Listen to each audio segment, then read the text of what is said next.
peux commencer. Donc, Boker Tov tout le monde, je suis très, très, très heureuse de vous voir, aussi nombreuses, Baruch Hashem. Et donc, aujourd'hui, on va se retrouver pour étudier une nouvelle émotion, un nouveau trait de caractère. Bon, on avait déjà vu en introduction, c'était quoi le lien entre les émotions et les traits de la personnalité. Donc, bon, pour celles qui ont raté le cours d'introduction, je vous laisse rattraper ça tranquillement. Mais voilà, il y a des fois où on a envie de sortir des choses, bien que ce soit un petit peu décalé. On a envie d'être en décalage. Et cette notion-là, elle s'appelle la notion de la Hazout. Hazout avec un Aïn en hébreu. Et donc ça, c'est la page d'après. On avait vu la semaine dernière Char Anava. On avait vu en fait le principe de la gêne, d'accord? On n'avait pas rappelé de toutes les situations gênantes et on avait expliqué en quoi elles pouvaient être productives. Et là, en fait, c'est tout à fait l'inverse. C'est l'inverse précis. C'est donc la hazout, c'est l'effronterie, l'insolence, le côté sans gêne. Mais vous allez voir aussi, c'est l'audace. Et l'audace, ça peut être très positif. C'est savoir oser, oser avoir le courage de ses opinions. Voilà, c'est beaucoup, beaucoup de choses en fait. Et c'est un thème qui est très, très juif. Vous allez voir, c'est très fort. Et voilà, j'espère que je vais avoir le temps de vous dire tout ce que j'ai à vous dire en 1 heure. Alors pour ça, voilà, accrochez vos ceintures et on est parti. Alors déjà, il y a une Mishnah dans Avot, Pirkei Avot, qui dit comme ça, qui dit Ave az kanamer, vekal kanesher, verat katzvi, vegibor karye lasot retson avicha sheba shamayim. Alors, il dit comme ça, donc Yehuda ben Tema Omer, Yehuda ben Tema dit, sois effronté. Donc, c'est cette fameuse ose dont on va parler, effronté comme le léopard, leste, léger comme l'aigle, euh, rapide, prompt comme le chevreuil et fort comme le lion pour accomplir la volonté de ton Père qui est aux cieux. Et il termine en disant quelque chose comme ça, il dit Az panim la Gehinam ou Bochet panim le Gan Eden. Ce qui veut dire l'effronté finira au Gehinam. Alors, ça a l'air très angoissant comme ça, de prime abord, comme phrase. Et celui qui est Bochet panim, celui qui sait bien utiliser le sentiment de gêne, de honte, comme on a vu la semaine dernière, eh bien, sa vie sera une vie de Gan Eden. Alors, on ne comprend pas. On ne comprend pas pourquoi, parce que en tout début, vous avez vu, il nous dit Eve az kanamer, soit effronté comme le léopard. Et à la fin de la Mishnah, il nous dit exactement le contraire. On a l'impression qu'il se contredit. Il dit attention, celui qui a de la hazout, celui qui est effronté, il va aller au Gehinam. Donc on ne comprend pas. Alors en fait, vous allez voir, c'est pour ça que bon, la semaine dernière, je voulais absolument mettre la boucha et la hazout ensemble parce qu'en fait, ça forme un équilibre qui est juste merveilleux, que j'aimerais voir avec vous. Euh, mais donc pour ça, on va essayer de repréciser ce qu'on a vu la semaine dernière à propos de la boucha. Parce que voilà, c'est quoi cette bochette panim dont il parle? Alors, à la fin du cours, la semaine dernière, vous m'aviez posé des questions. Je me suis rendu compte qu'il y avait certaines choses essentielles que je n'avais pas précisées. Alors, bochette panim, on avait dit qu'en fait, c'est celui qui sait bien utiliser le sentiment de honte et de gêne. Voilà comment on avait décrit les choses. On avait expliqué que la boucha, la gêne, c'était un sentiment produit suite à un comportement inapproprié. Vous vous souvenez? Et donc, en fait, souvent quand on pense à la honte, naturellement, comme ça, de prime abord, on pense à une tierce personne devant qui on a eu un comportement qui était un peu en décalage. Mais en fait, on a étendu l'idée à soi-même et on a étendu ça au respect de soi-même. C'est comme ma fille, par exemple, hier, qui me dit, Maman, j'ai été dans la rue et j'ai croisé la Mora et j'avais pas de collant.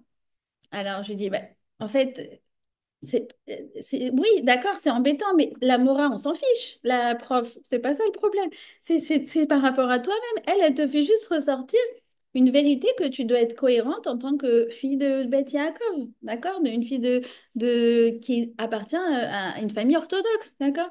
Donc, en gros, ce que je lui dis, c'est exactement ça, en fait. Je dis, mais La morale, bah, finalement, le fait qu'elle soit là n'a fait que ressortir quelque chose qui te concerne finalement toi-même. D'accord? Donc, vous avez compris, c'était ça l'idée. C'est ce qu'on avait expliqué, que cet inconfort, finalement, eh bien, il pousse l'homme à changer, parce qu'en fait, il remet en question, il se dit, mais finalement, c'était incohérent.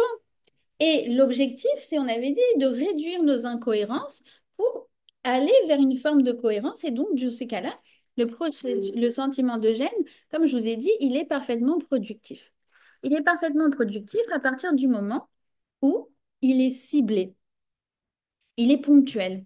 Ça veut dire, ça sert à produire le regret. Du coup, ça fait qu'on n'a pas envie de refaire cette chose-là. Et du coup, on ne va pas la refaire. Et donc, c'est un processus magnifique qui s'appelle la tchouva. C'est ce qu'on avait dit. Bosch, chauve. Ah, ça m'a gêné. Bah, finalement, bosch, ça m'a gêné. Chauve, bah, finalement, je me rends compte, je fais tchouva, je me rends compte que ce n'était pas approprié. Donc, je vais changer. Mais après ça, c'est fini.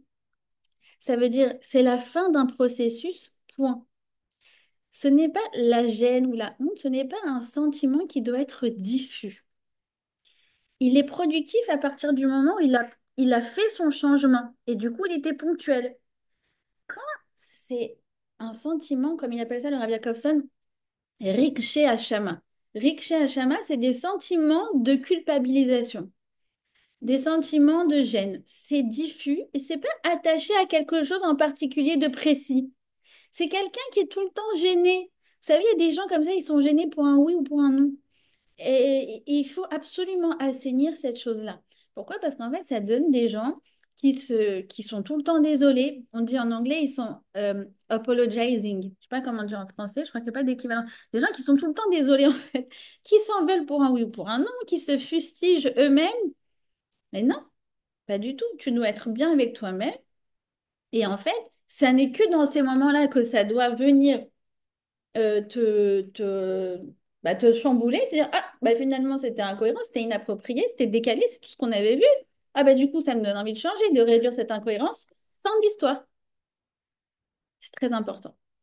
D'accord? Ce qu'il explique toujours le Rav Jacobson, il dit, il y a c'est deux mondes, quoi. Il y en a un qui te tire vers le haut, mais il y en a un qui te tire vers le bas.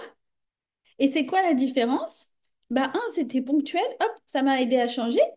Et l'autre, c'est un truc, comme on dit en yiddish, rastratique. Non, non, non. D'accord. Donc, ça, c'était le premier écueil. Ensuite, le deuxième, et j'aimerais aussi le préciser, parce que je ne l'avais pas aussi assez précisé. Je l'ai précisé, mais vraiment en 30 secondes, mais ça vaut le coup de s'investir quand même. C'est qu'en fait, quand on va trop dans la boucha, donc dans le regard des autres, justement, eh bien, ça peut aussi donner un autre travers. Ça donne quelqu'un qui vit dans une vie qui est conditionnée par le regard de l'autre. D'accord? C'est en fait vivre selon la pression sociale.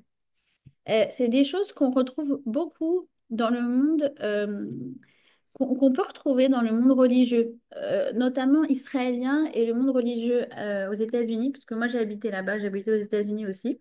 Eh ben, je peux vous témoigner que nous, les Français, on a un côté très authentique. Cette notion d'être conditionné par la pression sociale, c'est quelque chose que je peux retrouver ici, que j'ai pu constater aux États-Unis et que je constate très peu chez les Français. Moi, ça m'émeut beaucoup. En fait, je me rends compte vraiment que la culture française, je ne sais pas si c'est la culture juive française, juive séfarade, je ne sais pas, je ne saurais pas vous dire. Mais je me rends compte en fait qu'au contraire, les gens sont très authentiques. Par exemple, mes élèves elles vont me dire, oui, je suis en date ou je suis en chédour. Est-ce que, à ton avis, je lui parle de mon passé? Mais si je lui parle pas, je lui en parle pas tout de suite, bah, peut-être que c'est hypocrite. Ou alors, des filles elles me disent, non, je veux pas m'habiller de sniout parce que j'ai peur qu'on croie que je suis plus religieuse que ce que je suis vraiment. Vous savez pas combien de fois ça m'est arrivé? Et tu dis, mais non, tu es en processus, mais c'est pas grave, tu peux t'habiller comme ça de temps en temps. Tu peux mettre le foulard une fois ou deux fois par semaine, tu peux le mettre que à la synagogue. Mais en fait, justement, c'est vraiment toi, d'accord? Mais ça va jusqu'à, je sais pas comment vous expliquer, Ça va jusqu'à des mères qui ne veulent pas complimenter leurs enfants parce qu'elles ne le ressentent pas. Elles disent non, mais c'est pas vrai, c'est fake. Alors tu dis non, mais il en a vraiment besoin. Essaye de te forcer de trouver. Quand je dis de te forcer, non, ça veut dire on recherche toujours l'authenticité. C'est le point de départ. C'est le point de départ. Mais je fais un travail intérieur pour trouver quelque chose d'admirable chez ton enfant parce qu'il a besoin de compliments. Non, je préfère lui dire la vérité. Non, mais ça va le tuer, ça. D'accord? Ça veut dire. Parfois, c'est presque, justement, on est trop, trop vrai. D'accord? Et voilà, des fois, même, alors, parce qu'en Israël, par exemple, il faut un peu jouer les codes sociaux. Et les Français ont beaucoup de mal avec ça. Moi, je leur dis, par exemple, si tu veux aller dans une bonne école, tu vas aller dans un Talmud Torah, alors il faut que ton mari il vienne avec la kippa, il faut que voilà, tu sois habillé en accord avec les codes de l'école. Ah non, je viens pas, s'ils veulent pas m'accepter comme ça, bah tant pis pour eux. Bah, parfois, c'est vrai. Parfois, je suis d'accord. Ça veut dire qu'il ne faut pas être en décalage. Si à la maison, c'est pas du tout en accord avec l'école, évidemment, c'est pas du tout ça l'idée. Mais parfois, c'est dommage parce que c'est vraiment des gens qui ont envie d'avancer. On dit en hébreu des bnei aliyah, des gens qui visent haut, qui aimeraient que leurs enfants ils soient vraiment avec les tzitzit, les péotes, les petites filles avec les jupes, etc., même si les femmes, elles sont pas encore là-bas. Et ils se ferment des portes sous couvert d'authenticité. D'accord? Donc, vous voyez qu'en fait, dans chaque chose positive, il faut, voilà, toujours être dans comme on avait dit au début, le Jvi Lazare, ça veut dire le juste milieu intelligent. D'accord? Quel est ton but? Quel est ton but? Si ton but, c'est la progression de ta famille, c'est le fait d'inscrire ton enfant dans une bonne école parce que tu veux vraiment qu'il s'imprègne de ces messages de Torah, etc., alors non, pour moi, c'est pas faux. D'accord? À l'inverse, il y en a, moi j'avais déjà entendu une femme qui me disait, ah moi je m'habille comme ça pour aller en réunion avec l'école et puis à l'extérieur je m'en fiche. Vous voyez ce que je veux dire? Vous avez compris toujours dans les deux extrêmes, on n'est pas dans une bonne démarche et voilà, il faut recentrer. D'accord? Vous avez compris? Et donc ça, c'est ce qu'on avait dit, que de toute façon, on se souvient que, évidemment, on n'est jamais autant au top que ce qu'on montre, d'accord? Ça veut dire, en fait, on a toujours un décalage entre notre intériorité et notre extériorité. On avait expliqué que c'était pour ça que Adam et Ève, ils avaient reçu les vushas, l'habit, les vushas, les bouchas, pour faire justement le tikkun de ce décalage qu'ils ont en permanence, qu'on a hérité de Adam et Ève. À partir du moment où ils ont mangé du fruit de l'arbre, on a expliqué que finalement, on est toujours en décalage entre ce qu'on aimerait et toutes nos pulsions qui nous font parfois faire exactement le contraire de ce qu'on dit ou même de ce qu'on pense. Parfois, tu dis, oui, il faut respecter ses parents et en même temps, ta mère, elle t'appelle et tu la filtres alors que tu es en train de faire un cours magnifique sur le Kiboudorim. D'accord. Euh, tu sais que les autres, ils doivent pas être victimes de tes sauts d'humeur, mais là, tu as explosé. Euh, mais on a dit que cette inadéquation entre l'être et le paraître, c'est un moteur de vie. Et c'est vrai qu'on n'y arrive pas toujours. Moi, c'est ce que je dis aux calottes quand je les prépare. Je leur fais un cours de Shalom Bait de malade, avec toutes les références, avec tous les plus beaux idéaux, avec tous les plus beaux objectifs. Je leur dis, moi, je ne suis pas du tout encore là où je vous parle, mais l'essentiel, c'est que je veux. Et chaque fois que je m'entends parler, bah, je m'entends parler justement. C'est pas que juste euh, déblate un cours et qu'en fait, finalement, je me sens parfaitement à l'aise, je viens de dire tout ça. Non, à chaque fois, c'est ce que je leur dis, le cours, je le fais pour moi. Et chaque fois, c'est une nouvelle piqûre de rappel, de me rappeler, en fait, quels sont véritablement mes objectifs dans la vie. Et ça, c'est magnifique. D'accord? Ça veut dire que le but, c'est de tendre justement vers cette adéquation et c'est là qu'en fait le paraître, il est positif parce qu'on avait dit le paraître, c'est ce que je vais finir par être. Mais la vraie question, c'est quoi? Est-ce que cette personne, quand elle dit tout ce qu'elle dit, est-ce qu'elle veut vraiment devenir ce qu'elle paraît ou ce qu'elle dit? Ou est-ce que elle veut paraître pour cacher qui elle est vraiment? Nous, les gens, comme nous, comme toutes celles qui sont sur le Zoom et toutes mes élèves que je côtoie, on est des gens authentiques. Ça veut dire que quand on nous met face à nos incohérences, alors en fait, on est mal à l'aise. Ben, en fait, ça, c'est la plus belle mida. Alors que les autres, ils vont essayer de te trouver un moyen de démontrer, non, mais c'est cohérent, non, mais ici, on fait comme ça, non, mais t'inquiète pas, c'est normal. Non. Nous, on se dit, oh, mince, ça, effectivement, ça me ressemblait pas, c'était pas approprié. Et en fait, ça va me permettre de aller de l'avant. Et une fois que j'en ai tiré ce que j'en ai à tirer, next, je passe à autre chose. C'est ça qui est très important. D'accord? Donc, merci aux femmes qui ont posé la question la semaine dernière parce que ça m'a vraiment donc, permis de repréciser tout ça. Alors maintenant, on va parler de la azoute. Donc, comme je vous ai dit, azoute, c'est, euh, ça peut être l'insolence, l'effronterie, ça peut être oser, azoute. Je pense que oser peut-être vient de azoute d'ailleurs. Et ça, c'est le corollaire de la boucha, de ce sentiment de gêne. D'ailleurs, en français, on dit quoi? On dit sans gêne. C'est le côté sans gêne, voilà. C'est c'est le parfait corollaire de ce qu'on a étudié la semaine dernière. Eh bien, ça aussi, ça peut être un sentiment parfaitement productif quand il est bien placé. D'accord? L'aspect sans gêne, on va expliquer. C'est en lien avec beaucoup de choses. C'est en lien avec l'humour juif. C'est en lien avec le courage. C'est en lien avec le émet. C'est en lien avec la émouna. C'est en lien aussi avec Hanouka. On va voir. Alors, c'est quoi la base de tout ça? Ben, en fait, on a expliqué, c'est vraiment le corollaire de la boucha, c'est-à-dire que je sais que ce que je fais est inapproprié ou non conventionnel, mais je l'assume. La boucha, vous vous rappelez, c'était justement, j'assume pas. Là, c'est, je sais que c'est un décalé, mais j'assume. D'accord? Alors, sachez que ce azout, on appelle ça en hébreu la chutzpah d'ailleurs. La chutzpah, c'est bon, c'est quelque chose de très israélien, la chutzpah. On dirait que les enfants, alors pourtant ils viennent d'une culture comme nous, française, et les enfants, on dirait qu'ici, on leur donne des perfusions de chutzpah. C'est, c'est magnifique en Israël, c'est incroyable. Tu dis, mais d'où tu sors ça? Elle te contredit, elle truc. Bon, et c'est dès le plus jeune âge, quoi. La chutzpah israélienne, c'est dans l'air ambiant. Alors sachez qu'il y a quelque chose de très positif de ça. D'ailleurs, il y a un livre qui a été écrit par deux journalistes qui s'appelle Startup Nation. Vous avez sûrement dû entendre parler. C'est un livre qui est sorti il y a 15 ans, justement, quand j'avais fait la LIA. Et en fait, ils expliquent que toute la réussite d'Israël, que ce soit la réussite de l'armée, que ce soit la réussite des startups, que ce soit la réussite économique, eh bien, tout tient sur la chutzpah, justement.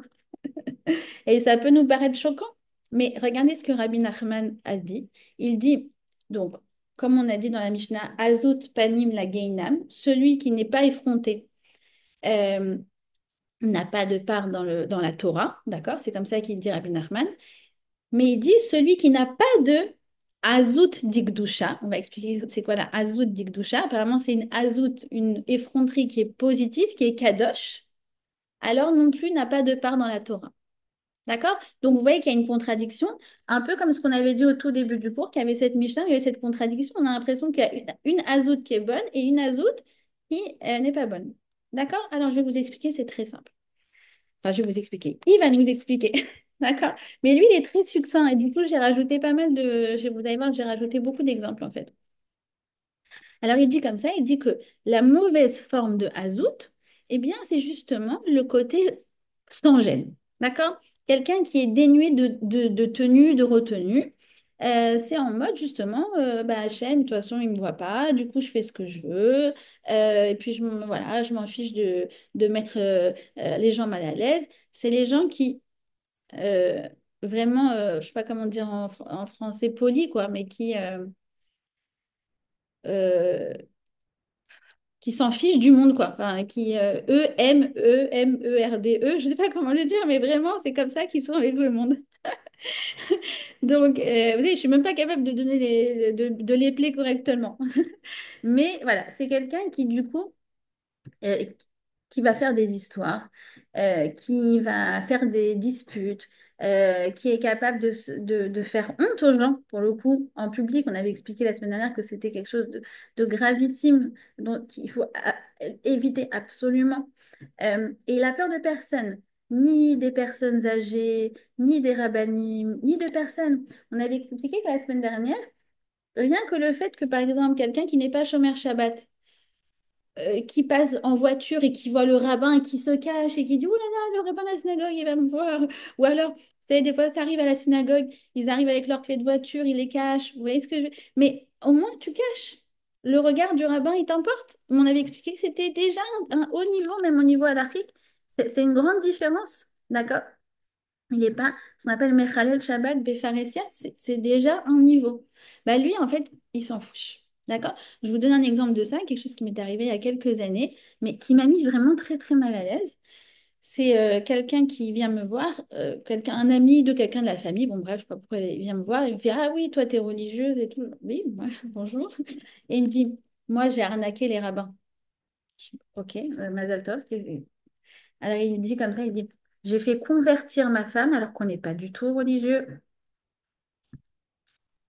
Pourquoi tu viens me dire ça? C'est beau. Pourquoi tu fais le malin? Vous voyez ce que je veux dire? Il n'y a même pas de bouchard en fait. Ça veut dire, du coup, il n'y a rien qui le limite. Vous voyez ce que je veux dire? En fait, on avait expliqué que la boucha, finalement, c'était une forme de protection du nefesh. Pourquoi? Parce que la psychologie, elle ne supporte pas qu'un individu il soit ce qu'on appelle en dissonance cognitive. Ça veut dire qu'il soit en décalage avec lui-même. Alors lui, il s'en fiche complètement d'être en décalage avec la Terre entière, même avec les gens les plus respectables. Donc, vous voyez ce que je veux dire? Et ils font les malins, en fait. Ils font les malins. Et d'ailleurs, le serpent, le nachash, il s'appelle le malin, d'accord? Il est malin. En hébreu, comment on dit? Si vous regardez dans le texte du Chumash, il y a marqué il est rusé en français. Et quand vous allez voir le texte, vous allez être très étonné du terme en hébreu. Il y a écrit il est arum. Arum veut dire nu. Et là, du coup, vous retrouvez encore le même corollaire que la boucha. On avait dit que l'habit, finalement, il était un rappel du fait qu'on était en décalage.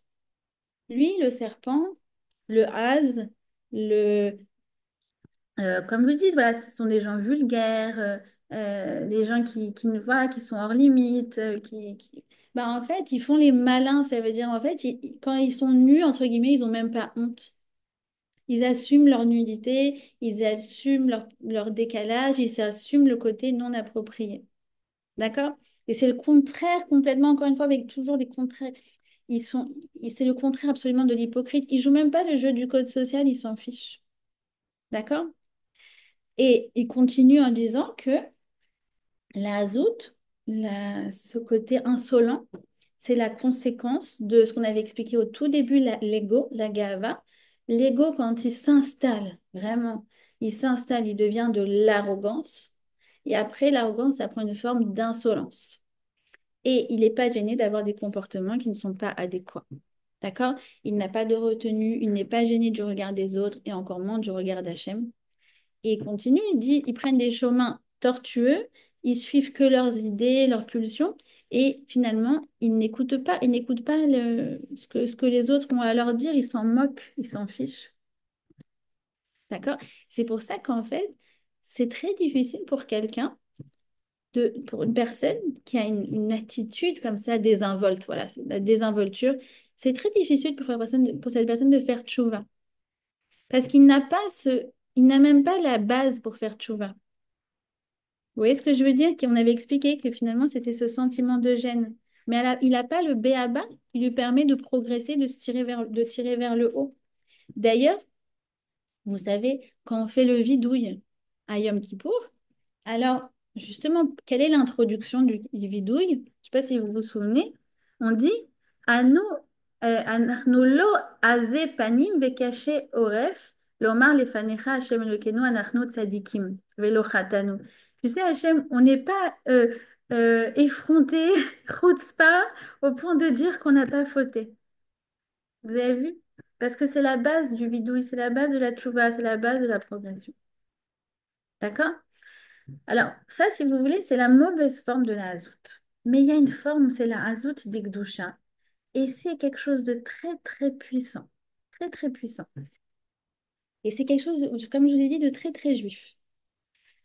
Alors, déjà, c'est intéressant de voir que l'idée de Oz apparaît deux fois dans le texte de Eshet Haïl. D'accord? Alors, le texte de Eshet Haïl, pour celles qui ne connaissent pas, ça décrit, si vous voulez, la quintessence de la femme dans vraiment toute sa splendeur. D'accord? C'est la femme vertueuse. Pourtant, on nous dit dans le verset numéro 8, Chogra be'oz motnea, elle ceint ses reins de oz, de courage, d'audace. D'accord? Et puis surtout, le verset euh, numéro non, 17, je crois. Oz vehadar levusha. Elle est habillée.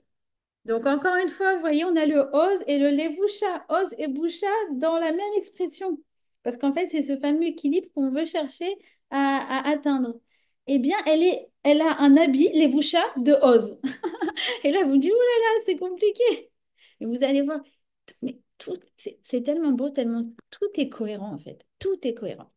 En fait, la bonne azout, c'est en fait quand justement on s'en fiche que quelque chose ne soit pas approprié ou pas conventionnel et qu'on le fait quand même. Et bien ça vient de qui? De qui on est héritier de ça?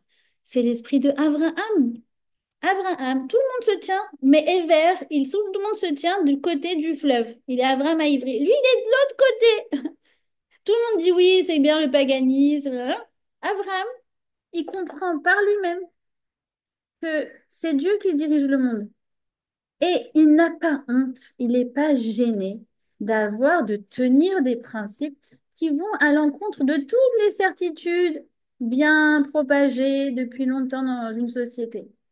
Non, si je pense que c'est pas vrai, bah en fait, je n'ai aucun problème à avoir le courage de mes opinions. D'accord? C'est pour ça d'ailleurs qu'il y a écrit Oz ve'adar levusha. Pourquoi? Parce que le Oz, alors c'est quoi Oz, c'est quoi Adar, c'est quoi levusha? Levusha, c'est les habits. D'accord? C'est l'aspect extérieur. Adar, c'est la beauté intérieure. Et le Oz, c'est avoir le courage de ses opinions. C'est quoi le lien entre tout ça? C'est qu'en fait, une femme qui est bien construite, elle a conscience de son hadar. Son hadar, c'est son intériorité. Elle sait qu'elle est intelligente, elle sait qu'elle réfléchit par elle-même, elle sait qu'elle est Hirat Shamaïm, elle sait qu'elle elle vise à avoir des bonnes valeurs dans sa vie, elle sait qu'elle est authentique, elle sait qu'elle veut être quelqu'un de bien, elle sait tout ça. Du coup, elle a le courage d'affirmer qui elle est sans avoir besoin de suivre ce que tout le monde fait. Le levoucha, levoucha, c'est aussi qu'elle n'est pas, entre guillemets, elle ne suit pas la mode. Vous voyez ce que je veux dire? Elle n'a pas besoin de suivre tout le monde. Elle n'est pas dans le move. Elle n'est pas de l'autre côté du fleuve et elle s'habille comme ça parce que tout le monde s'habille comme ça. Et que du coup, elle va mettre Bon, bref, je ne veux pas parler, mais des choses qui sont justement, qui sont pas jolies, mais parce que tout le monde l'aimait. Mais non, elle connaît sa valeur intrinsèque et elle ne s'abaisse pas à des modes qui sont pas belles. Elle suit une seule mode, c'est la mode. Alors, c'est pas la mode des créateurs, c'est la mode du créateur. Et il y a un monde entre les deux. C'est pas la mode des créateurs de mode, c'est la mode du créateur. Et nous, il nous a donné un code. Il y a un code d'élégance, qui a un code de noblesse, qui est un code qui s'éloigne de l'extravagance. D'accord? Elle est élégante sans être extravagante. Elle est coquette, mais discrète. Vous voyez ce que je veux dire? Et du coup, elle a conscience de sa valeur. Entre parenthèses, vous savez que notre code à nous, c'est quand même le code d'habillement de la maison royale en Angleterre. Si vous regardez comment elles sont habillées les princesses, bah, regardez le code. Les coudes doivent être couverts, euh, toujours en jupe, ça couvre les genoux. Vous voyez ce que je veux dire? Si tu regardes le truc, bah, c'est nous, quoi. Donc, et c'est ça, vous voyez ce que je veux dire? Et justement, il y avait des articles quand elle est morte, la reine Elisabeth. Alors, il y avait des articles qui montraient comment, en fait, elle a tenu, elle avait toujours les mêmes habits, d'accord? Alors, pas que je veux pas qu'on nous pousse à nous habiller comme ça, mais je veux dire, ça demande du courage, entre guillemets. Ça comment, c'est qu'elle est elle sait vraiment qu'elle est une reine pour pouvoir, en fait, garder cette tenue, justement, de pouvoir garder cette ligne, de dire, bah, en fait, je m'habille avec élégance. D'accord? Et si aujourd'hui les créateurs de mode, ils pensent qu'il faut mettre une plume sur la tête et des chaussures comme ça et des clous qui sortent du truc, je ne vais pas m'abaisser à ça. Ose vehadar levusha. Je sais qui je suis, donc ça va aller en fait jusqu'à mon habillement, mon manière d'être un peu parfois décalée. Vous voyez ce que je veux dire? Les gens authentiques, en fait, ils ont un côté décalé, paradoxalement. Alors, je vois qu'il y a plein de trucs sur le chat à propos du mot haroum. Alors, si vous voulez une très bonne explication du mot haroum, je vous conseille ce livre. Je vous le montre vite, vite, et après je reviens où on en était.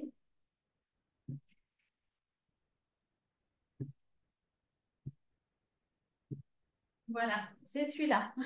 Si vous voulez tout- un livre entier qui explique pourquoi le serpent il est haroum, voilà, pour répondre à, je ne sais plus qui posait la question, mais du coup il y a plein de réponses sur le chat. Donc bravo à toutes celles qui répondent et bravo à celles qui posent des questions. Je vous recommande fortement ce livre. D'accord?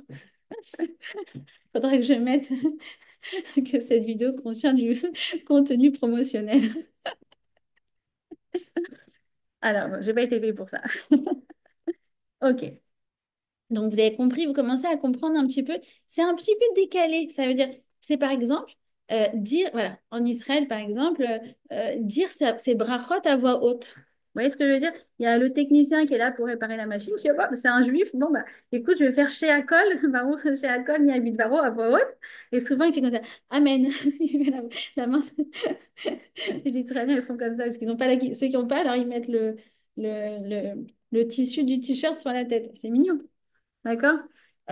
Cette Azout, c'est par exemple, voilà, justement une histoire un peu comme ça. Rav Grossman, à l'époque où il est arrivé à Migdal HaEmek et que c'était l'endroit où il y avait le plus grand nombre de mafieux, enfin bref, c'était la catastrophe. Migdal HaEmek, c'était l'endroit le plus dangereux en Israël.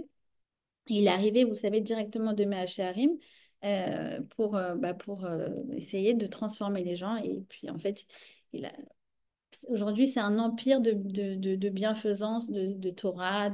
C'est devenu un havre de paix, c'est devenu presque une source, c'est devenu, pas presque, c'est devenu une source qui diffuse la Torah en Israël. D'accord? Alors, je vais faire un autre contenu promotionnel sur le livre du Rav Grossman qui s'appelle comment en français?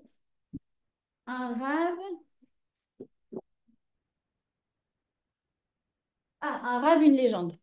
Voilà. Donc, si vous le voulez aussi, il est magnifique et il raconte plein d'histoires comme ça. Alors, une des histoires, c'est qu'un jour, il venait d'arriver et en fait, il se rend compte que les gens, ils sont au café en train de fumer du narguilé 5 minutes avant l'entrée de Shabbat. Et il se dit, oulala, ceux-là, ils sont pas prêts de rentrer chez eux. À mon avis, ils vont pas aller courir pour faire les radodis. J'ai bien peur qu'ils restent au café pour faire le narguilé. Alors, il est comme ça et il est en chemin pour aller à la synagogue. Et il dit, bon, je vais faire un truc de fou là. Et là, il commence à dire, Idgadal, Vedgadal, Shemeraba. Il commence à faire le Kaddish. Maintenant, eux, c'est tous des séfarades marocains mignons qui. Alors, effectivement, quand on voit ce qui s'est passé à l'époque dans la population, il y en a beaucoup qui sont tombés très, très, très, très bas. Mais dans le fond, c'est des gens bien. Alors, ils se lèvent tous comme ça, ils mettent la main sur la tête et ils répondent Amen, Amen, Amen. Et finalement, il enchaîne, il ne fait pas comme ça, il commence à faire mincha, et du coup, il y a minyan, et du coup, en fait, ils font mincha au café avec le narguilé 5 minutes avant Shabbat. Et il fait ça une première fois, mais c'était complètement improvisé, quoi. Puis la semaine prochaine, la semaine d'après, il refait le coup. Puis je crois qu'il le fait une troisième fois. Et après, ils ont tous compris. Ils ont arrêté. Ils ont fait fermer le café. Ils sont venus, ils l'ont suivi à la synagogue. Et il a fait des révolutions comme ça. Il allait dans les discothèques vendredi soir. Et en fait, il se mettait à danser les horotes et à danser avec les gens. C'était des trucs complètement, justement, inappropriés. Mais c'est des choses inappropriées qui provoquent le changement. Et je vais vous proposer une nouvelle définition de la hazout. Être haz, c'est provoquer. C'est avoir un côté provocateur, provocatrice. Provocatrice, comme ça, que si tu dis ça, tu as l'impression que c'est péjoratif. Ah, elle est provocatrice, elle. D'accord? C'est ça, en fait, le ose. Mais quand tu dis provocatrice, c'est qu'elle provoque des changements chez l'autre. Elle provoque un réveil chez l'autre. Elle provoque un, un, un étonnement. Je dis, mais attends, mais c'est complètement décalé ce qu'il fait. Mais du coup, ça te réveille, provoque. Bah, en fait, ça, la Hazout Diktusha, c'est la bonne provocation. Et celle qui incarne justement dans les Chetrail, celle qui incarne le Chogra Be'oz Motnea, donc on avait parlé du premier verset qui était Oz Ve'adar Levusha, d'accord? Là, c'est l'autre, c'est Chogra Be'oz Motnea. Elle ceint ses reins de courage. Eh bien, nous dit le Midrash, il s'agit de Myriam. Pourquoi? Parce que Myriam, elle a un côté très provocatrice, dans le sens positif du terme. Comment on sait? Bah, en fait, toute son histoire, c'est ça, Myriam. Par exemple, la première fois qu'on nous parle de Myriam, c'est quand on nous dit que, eh bien, elle et sa mère, Yocheved, ont été convoquées par Pharaon parce que Pharaon veut leur demander d'être collabos et d'assassiner tous les nouveau-nés auxquels elles vont donner naissance. D'accord? Puisqu'elles sont sages-femmes. Elle et sa mère sont sages-femmes. Et donc, comme au début, Pharaon, il veut couvrir ses crimes, d'accord? Au début, il a un peu de boucha, Pharaon, d'accord? Ah, il veut que ça soit fait en secret. Bon, après, il aura même plus de boucha, il va assassiner les bébés devant tout le monde. En tout cas, à ce moment-là, il les convoque et il leur demande de faire cette chose terriblissime. Et en fait, déjà Myriam, qui on dit, elle est petite à cette époque-là, elle aide sa maman, en fait, elle a dit sa maman, mais c'est une petite fille. Déjà, elle a pas sa langue dans sa poche parce qu'elle se met à l'insulter en le traitant d'assassin. Maintenant, il faut imaginer, elle est haute comme trois pommes. Elle est devant le chef de la nation la plus puissante, d'accord, du monde. Et elle, comme trois pommes, elle ose lui dire ce qu'elle pense de lui. La première, Azout. Ensuite, elle rentre avec sa mère et là, en fait, ça leur effleure même pas l'esprit une seule seconde d'écouter les ordres de Pharaon. Même si ça signifie que défier l'ordre du roi, c'était la mort. Mais comme il dit le texte, elles n'avaient aucune intention de les obéir. Et pourquoi elles étaient autant sûres d'elles, tellement insolentes? Bah parce que, il est marqué dans le texte, parce qu'elles craignaient Dieu. D'accord? Donc, qu'est-ce qu'elles ont fait à ce moment-là? Non seulement elles n'ont pas écouté, mais elles ont fait encore plus que simplement rester passives, d'accord? En disant, bon, ben, au moins, juste, on va pas les assassiner, mais on fait rien d'autre. Non, elles ont commencé à, au contraire, aider encore plus les femmes à accoucher. Et elles ont créé un système d'entraide entre les femmes pour pouvoir euh, leur donner de quoi, comment dire, s'occuper du bébé une fois qu'il est né. Un gemar, ça s'appelle un gemar, par exemple. Elles allaient voir une, elles disaient, ah, t'as plus besoin de poussette. Alors, il y en a une qui a accouché, je peux lui prêter ta poussette. Attends, elle a besoin d'un hochet. Et en fait, elles allaient faire le tour partout pour s'assurer que tout le monde, non seulement ils naissent, ils sont en bonne santé, mais en plus de ça, elles ont rajouté du chesed. D'accord? Ça veut dire, elles ont, le fait de contrecarrer les ordres de Pharaon, ça leur suffisait pas. Le degré maximal de cette insolence, c'est qu'elles elles ont en plus rajouté du bien. D'accord? Ça me, ça me rappelle cette histoire que j'ai justement, je l'ai recherchée, je l'ai retrouvée hier, du Rav de Klausenburg. Le Rav de Klausenburg, donc je ne sais pas si vous connaissez son histoire, il a perdu dans les camps de la mort, il a perdu sa femme et ses 11 enfants. Et lui, bref, son histoire, encore un livre. Je vais arrêter de faire la promotion. De toute façon, il est écrit en hébreu. Euh, et lui, bon, il s'en est sorti miraculeusement. Et un jour, il y a un juif qui vient le voir et qui lui dit, mais à quoi bon tout ça? À quoi bon tout ça? Quoi ça sert? Et qu'est-ce qu'on a comme avenir, comme peuple? C'est quoi toutes ces souffrances? Et le rébé, il commence à le consoler, à le consoler. Il lui dit, Anarno A'am Anifrar, on est le peuple élu. Et euh, Amanetzar, on est le peuple éternel. Va Amanetzar, l'homme est Fached Miderech Haruka. Il n'a pas dit ça dans ces mots-là, mais c'est une notion qu'on connaît que le peuple éternel, il n'a pas peur des épreuves parce qu'il sait que tout est ponctuel et que tout va aller vers le bon chemin et vers le chemin de la construction et le chemin de l'éternité. Et à ce moment-là, il y a un nazi qui l'entend et qui lui donne un coup de crosse avec son fusil, qui le met à terre, qui lui enfonce sa botte dans sa joue et il pousse le visage du rébé dans la boue. Et il ricane. D'accord, la vraie azout quand on voit ça. Et il lui dit d'un ton moqueur, et maintenant, tu penses toujours que tu fais partie du peuple élu? Et le rébé, il lui répond, entre toi et moi, tant que c'est toi qui fais du mal à des innocents et non pas moi, je sais que c'est moi qui fais partie du peuple élu.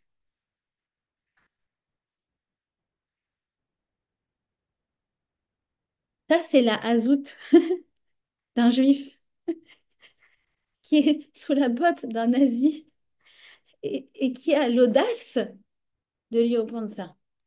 Et un nazi qui a de la hazout, mais lui, il a de la mauvaise hazout. Et nous, on a la bonne hazout. La hazout d'être du côté du Hémet, la hazout d'être du côté du Chesed, la hazout d'être du côté du bien, la hazout d'être du côté de la lumière. Et ce même rabbin de Klausenbourg, le Rebbe de Klausenbourg, quand il est arrivé en Israël. Qu'est-ce qu'il a fait? Il a monté l'hôpital de l'Agnado. Il a fait construire beaucoup d'institutions pour enseigner la Torah. Et surtout, le plus important pour lui, c'était de donner la vie. L'Agnado, c'est la plus grande maternité, la meilleure maternité en Israël. Parce que pour lui, c'était ça la meilleure réponse à Hitler. C'est ça la Hazout. Parce qu'il dit justement le Rav de Klausenbourg, quand tu es dans le noir, tu chasses pas le noir avec un balai, tu allumes une bougie. Et tant qu'on continue de le faire, allumer des bougies, allumer de la lumière, faire du chesed, on peut être sûr qu'on fait partie du peuple élu. D'accord? C'est ça la Hazout. C'est pour ça que je vous dis c'est en décalage. Vous voyez ce que vous commencez à comprendre en fait? C'est un décalage, mais c'est un décalage complètement assumé. Parce que c'est un décalage qui est du côté du Hémet. D'accord? Alors, je vous continue. La Hazout de Myriam, c'est quoi? Vous la connaissez aussi. C'est que après, Pharaon, il dit que il fait un nouveau décret, que tous les bébés doivent être jetés dans le Nil. Et donc, sur ce, Amram, donc, qui est le mari de Yocheved et le père de Myriam, décide de se séparer de son épouse. Ils disent, on arrête de mettre des enfants au monde parce que à quoi bon donner des enfants s'ils sont voués à être assassinés? Et donc, ils se séparent. Et étant donné que Amram, c'est le grand rabbin de la génération, bah, finalement, tout le monde suit l'exemple de Amram. Et tous les couples décident d'un commun accord de se séparer. Ça y est, on arrête de mettre des enfants au monde. Et Myriam, qui est alors encore toute petite, nous dit le Midrash, elle vient voir son père et elle se met à protester contre son père. Alors, elle le fait avec Kavod, d'accord? Il faut lire le texte, vous allez voir, mais il y a marqué Abba, donc elle s'adresse avec lui avec Kavod, mais elle lui dit, tu sais, papa, ce que tu fais, c'est plus grave que Pharaon. Ah bon? Alors elle dit, bah oui, regarde, d'abord son décret, il menace que les garçons. Toi, tu menaces aussi du coup les filles. En plus, Pharaon, il veut tuer leur corps. Mais les âmes, même si l'Ohalénou, il meurt dans ce monde-ci, elles vont continuer de vivre dans le monde futur, dans l'Olam Abba. Mais toi, tu les empêches de naître, donc tu les empêches d'avoir accès au monde futur. En plus, le décret de Pharaon, c'est une menace, mais tu sais, Hachem, il a ses plans, c'est pas sûr qu'il va être appliqué. Par contre, toi, regarde du coup, tout le monde t'a suivi et vraiment, là, ça signe la disparition irrévocable de tout le peuple juif. Oh. Il n'y a que des textes, il y a que des textes juifs pour te raconter un truc comme ça. Que la petite, elle a 5 ans, qu'elle va voir son père. Son père, en plus, c'est pas n'importe qui, c'est le Baba Salé, c'est le grand de la génération. Vous voyez ce que je veux dire? Et qu'elle lui dit ça, et qu'en plus, elle a des arguments béton, tu sais, ça, tac, tac, tac. Alors, tu pourrais dire, bon, bah, Amram, il doit être gêné, et puis il va dire, non, bah, laisse tomber, écoute, non, va jouer à la poupée, Myriam, va jouer à la poupée. Mais non, parce que, justement, Amram, il a la bonne boucha. Elle l'a mis face à ses incohérences. Du coup, qu'est-ce qu'il fait? Hop, vous vous souvenez, il rectifie. Alors il dit, tu as raison, ma fille. Et il se remarie avec Yocheved. Et pour bien publier la nouvelle au maximum et pousser tous les bénis Israël à se remarier et à avoir des enfants et à construire une nouvelle génération et qui sera la génération qui va sortir d'Égypte, la génération de la Géoula. Ils organisent une roupa en grande pompe à laquelle tout le monde est assisté, a assisté. Et Myriam, on dit qu'elle a dansé de tout son cœur. De tout son cœur parce qu'elle savait par intuition que l'union de leurs parents, c'était un bon présage pour l'avenir du peuple juif. Et effectivement, sont mariés le 6 Sivan et le 7 Adar, 6 mois plus tard, Moshe est né avec 3 mois d'avance, vous savez. Et Moshe qui sera destiné à sortir les enfants d'Israël, d'Égypte. Vous voyez ce que je veux dire? C'est la bonne Azout. Et j'ai lu, alors encore, je vous montre encore des livres aujourd'hui.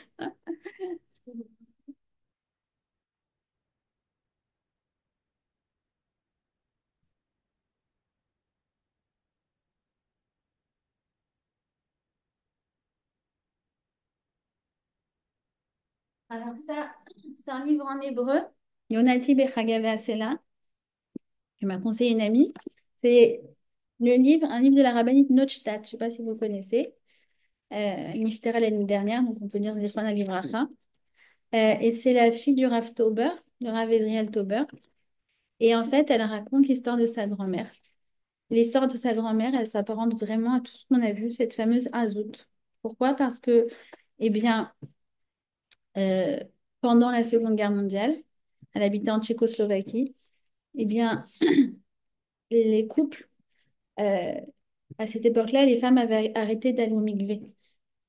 Parce que justement, elles s'étaient mises d'accord avec leur mari qu'il fallait arrêter d'avoir des enfants. Et à quoi bon avoir des enfants? Enfin, exactement la même chose que l'Égypte. Et sa grand-mère, donc la mère du Rav Tauber, c'était la seule qui continue encore à y aller. Elle a eu des enfants euh, pendant la guerre, elle en a eu 2. Ensuite, elle est tombée enceinte. Elle a été attrapée par les nazis. Euh, Youssef Mengele, Imarché Mauvais Ziro, a fait des expériences sur elle. Elle était enceinte. Elle a perdu le bébé. Et ensuite, les femmes de l'hôpital, comme elles savaient elles allaient sûrement juste après, étant donné qu'elle était faible, etc., elle allait sûrement aller dans les chambres à gaz. Elles l'ont sortie de l'endroit où elle était, là où ils faisaient l'expérience. Et en fait, ils l'ont cachée dans les baraques des femmes. Et là-bas, en fait, elles ont eu beaucoup de solidarité, parce qu'elle était très faible, très, très affaiblie par les expériences qu'elle avait subies. Et en fait, quand ils comptaient les nazis, ils la portaient. Elle était très faible, mais elle se mettait tout autour d'elle. Et elle la portait une là, pour qu'elle se maintienne debout. Finalement, elle a traversé Auschwitz, elle est sortie vivante. Elle a retrouvé son mari, elle a retrouvé ses enfants. Et après, elle a eu encore en tout 10 enfants. Et quand elle demande à sa grand-mère, mais mamie, comment tu as eu la force? Elle dit, mais ça, c'est la force de Myriam, c'est la force de Yocheved. C'est pas des histoires d'il y a 4000 ans, c'est des histoires actuelles. Et en fait, elle a eu cette Azout. D'accord? Et Myriam, c'est une Azout qui va jusqu'au bout. C'est un décalage de fou. C'est un décalage de fou. Parce qu'elle allait voir vous allez voir, elles allaient voir les femmes, elles étaient en plein esclavage. Les maris, ils étaient défigurés, ils étaient sous-nourris, ils étaient battus. Elle leur disait, venez, on prépare les tambourins pour la Géoula.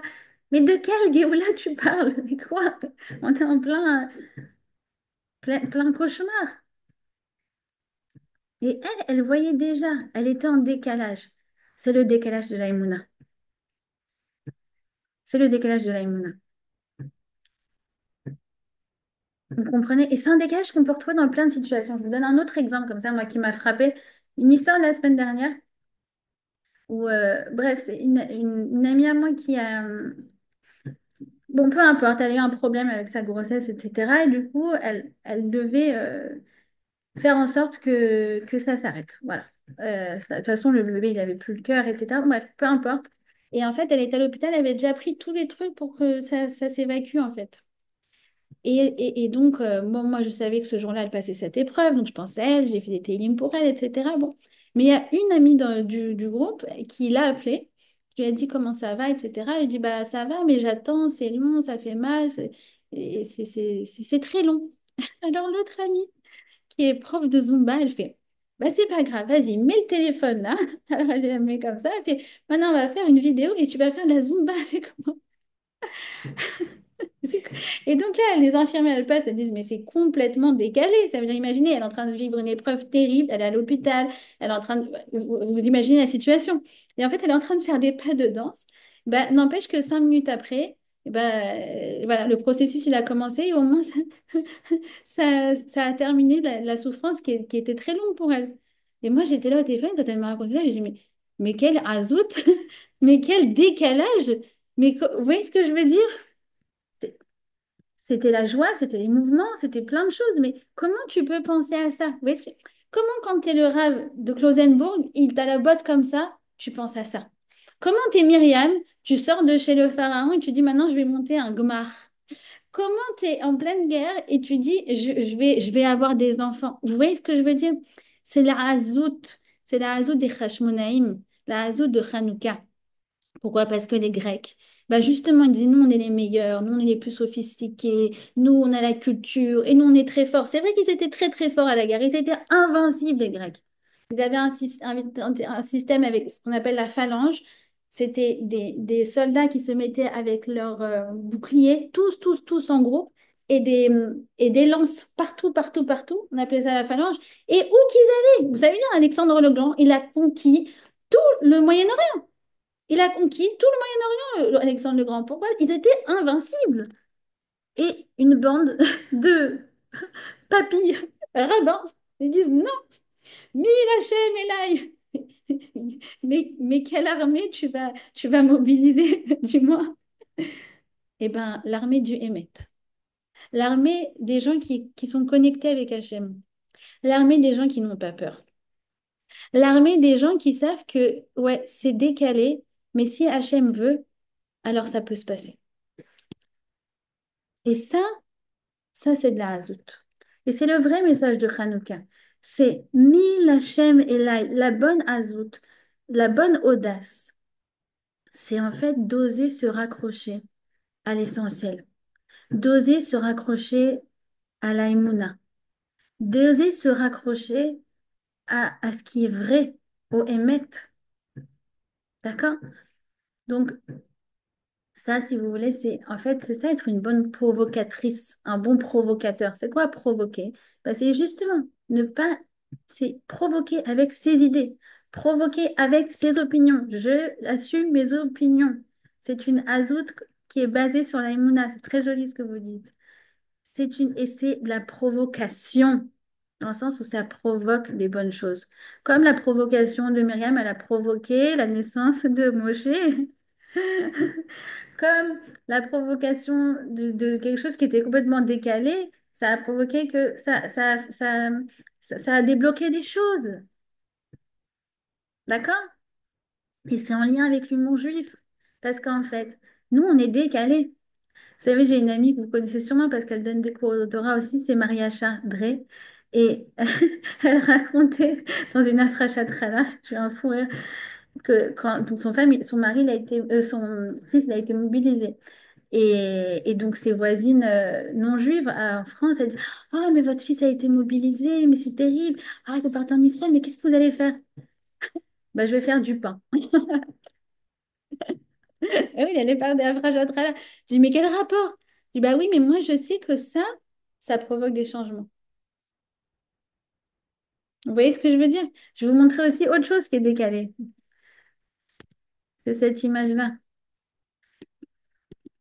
Voilà. Quand on était en plein sous-côte, on avait des missiles qui nous sont tombés dessus. Et oui, la réponse juive aux missiles, aux roquettes, aux drones, tout ce qu'on a eu pendant les fêtes, enfin, qu'on a eu pendant un an, d'accord? Mais en plus, ça s'était accéléré avant, avant Soukhot, qu'on nous envoie sur la tête quotidiennement depuis des mois, et ben c'était la souka. Tu te dis des petites cabanes en bois avec des branches de palmier et des roseaux en guise de toit qu'on installera tranquillement dans la rue. Voilà, c'est un peuple de fous. C'est pour ça qu'on l'aime. Tu dis, mais c'est décalé. Tout le monde te dit, bah, enfin, il faut aller au Miklat, il faut aller il faut au contraire, il faut se barricader, il faut se barricader. Et toi, tu dis, ah ben non, là, justement, je vais aller dans la souka, dans une cabane. Voilà, bon, pour conclure, ce fameux os vadar les bouchards, ça veut dire que vous avez compris qu'il ne faut pas avoir honte de mal agir. D'accord. Pardon, pardon, il faut, excusez-moi, je m'embrouille là. On a honte de mal agir, mais on a le courage de bien agir. Ça veut dire qu'en fait, il y a un décalage qui doit nous changer, qui doit provoquer chez nous le changement. D'accord? Puis en fait, il y a un décalage qu'il faut assumer. Peu importe le regard des autres, peu importe si ça paraît un peu fou, peu importe si ça paraît pas réaliste, parce que nous, les Juifs, on est hors du temps, on est hors norme, quoi. D'accord? Donc à un moment, il faut assumer ce côté juif. D'accord? Et je pense que vraiment, l'humour juif, il provient vraiment de ce qu'on a dans notre ADN. Alors, pour vous conclure ce parfait équilibre, je vais vous raconter une dernière histoire et je pense que vraiment, elle résume parfaitement tout ça. C'est l'histoire du Chafetz Chaim qui parlait à son fils. Et son fils, il lui dit, tu sais, papa, moi, à l'école, je suis dans la bande avec ceux qui embêtent un petit garçon. Alors, il lui dit, ah bon? Le père, il dit, ah bon. Alors, il lui dit, bah oui, oui, moi, je préfère être avec les plus forts. Et le père, donc le Chafetz Chaim, il dit, mais oui, tu as raison, il faut toujours être avec le plus fort. Après, il revient 5 minutes après, il lui fait, dis-moi, mon fils, à ton avis, Hachem, il est avec qui? Avec ceux qui embêtent ou avec celui qui se fait embêter? Alors le petit réfléchit, il dit, ah bah c'est vrai qu'Hachem, je pense qu'il est plutôt du côté de celui qui se fait embêter. Alors il a dit, tu as raison, faut rester avec le plus fort. Mais en vérité, le plus fort, c'est ce petit garçon. Pourquoi? Parce que c'est toi, tu l'as dit. Hachem, il est avec lui. Je trouve que c'est la meilleure conclusion. Parce qu'en fait, en gros, c'est ça. Ça veut dire, on n'a pas la pression sociale. Parce qu'en fait, nous, on est du côté du Hémet. On est du côté d'Hachem, en fait. Et c'est ça, être juif. C'est oser être en décalage et l'assumer. D'accord? Et, euh, et en fait, c'est ça qui provoque. C'est ça qui provoque les gens positivement. D'accord? Quand il y a un Israélien comme ça, il entend quelqu'un qui fait sa bracha à voix haute, bon, bah, ça a changé, ça a changé sa perception des choses. Vous voyez ce que je veux dire? Je dis, bah, attends, lui, il le fait, mais moi aussi, je pourrais le faire. Et ça change des mondes, en fait. Et ça, il faut l'assumer. D'accord? Donc ça, c'est la bonne azout, c'est la bonne audace, c'est le bon côté provocateur parce que, justement, il est productif, il produit des très, très belles choses, il provoque des très, très belles choses. Et donc, tout ça, ça provient de la fameuse azout d'Ikdusha, l'audace positive du Ham Israël. Voilà. Est-ce que vous avez des questions?